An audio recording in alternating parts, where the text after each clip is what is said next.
Oz by FrankBaum. Chapter 15. The Big Lavender Bear. It was a pleasant place to wander, and the two travelers were proceeding at a brisk pace when suddenly a voice shouted, "Halt!" They looked around in surprise, seeing at first no one at all. Then from behind a tree there stepped a brown, fuzzy bear, whose head came about as high as Cake's waist, and Cake was a small woman. The bear was chubby as well as fuzzy. His body was even puffy, while his legs and arms seemed jointed at the knees and elbows and fastened to his body by pins or rivets. His ears were round in shape and stuck out in a comical way, while his round, black eyes were bright and sparkling as beads. Over his shoulder the little brown bear bore a gun with a tin barrel. The barrel had a cork in the end of it, and a string was attached to the cork and to the handle of the gun. Both the Frogman and Cake gazed hard at this curious bear, standing silent for some time. But finally the Frogman recovered from his surprise and remarked, "It seems to me that you are stuffed with sawdust and ought not to be alive." "That's all you know about it," answered the little brown bear in a squeaky voice. "I am stuffed with a very good quality of curled hair, and my skin is the best plush that was ever made. As for my being alive, that is my own affair and cannot concern you at all, except that it gives me the privilege to say that you are my prisoners." "Prisoners? Why do you speak such nonsense?" asked the Frogman angrily. "Do you think we are afraid of a toy bear with a toy gun?" "You ought to be," was the confident reply, "for I am merely the sentry guarding the way to Bear Center, which is a city containing hundreds of my race, who are ruled by a very powerful sorcerer known as the Lavender Bear. He ought to be a purple color, you know, seeing he is a king, but he's only light lavender, which is, of course, second cousin to royal purple. So unless you come with me peaceably as my prisoners, I shall fire my gun and bring 100 bears of all sizes and colors to capture you." "Why do you wish to capture us?" inquired the Frogman, who had listened to his speech with much astonishment. "I don't wish to, as a matter of fact," replied the little brown bear, "but it is my duty to, because you are now trespassing on the domain of His Majesty, the King of Bear Center. Also, I will admit that things are rather quiet in our city just now, and the excitement of your capture, followed by your trial and execution, should afford us much entertainment." "We defy you," said the Frogman. "Oh, no, don't do that," pleaded Cake, speaking to her companion. "He says his king is a sorcerer, so perhaps it is he or one of his bears who ventured to steal my jeweled dishpan.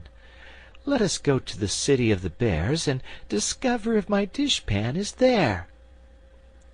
"I must now register one more charge against you," remarked the little brown bear with evident satisfaction. "You have just accused us of stealing, and that is such a dreadful thing to say that I am quite sure our noble king will command you to be executed." "But how could you execute us?" inquired the cookie cook. "I've no idea, but our king is a wonderful inventor, and there is no doubt he could find a proper way to destroy you. So tell me, are you going to struggle, or will you go peaceably to meet your doom?" It was all so ridiculous that Cake laughed aloud, and even the Frogman's wide mouth curled in a smile. Neither was a bit afraid to go to the Bear City, and it seemed to both that there was a possibility they might discover the missing dishpan. So the Frogman said, "Lead the way, little bear, and we will follow without a struggle."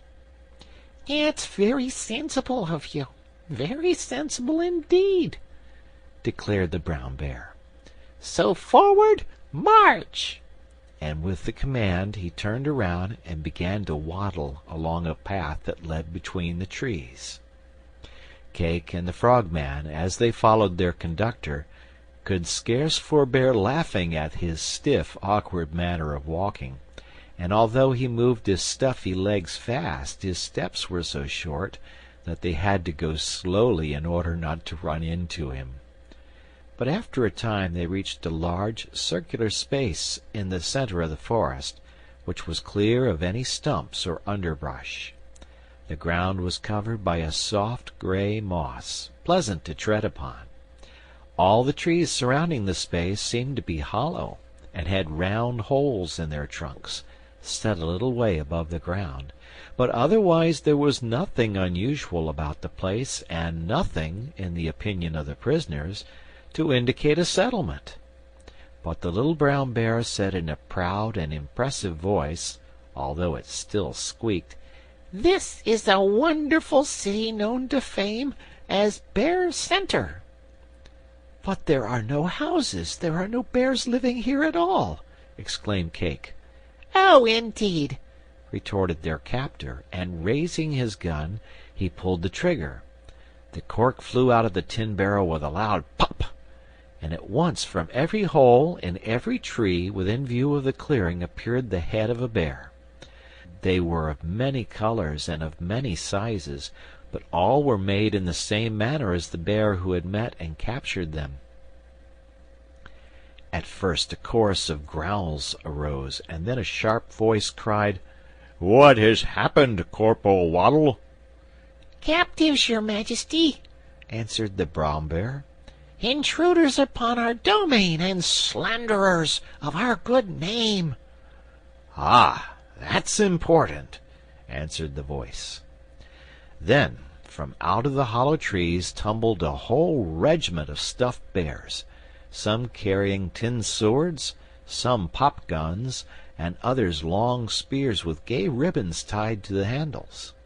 There were hundreds of them altogether, and they quietly formed a circle around the Frogman and the Cookie Cook, but kept at a distance and left a large space for the prisoners to stand in. Presently this circle parted, and into the center of it stalked a huge toy bear of a lovely lavender color.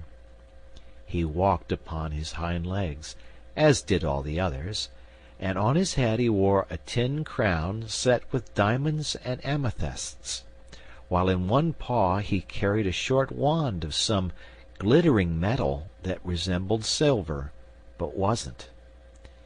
"His Majesty the King!"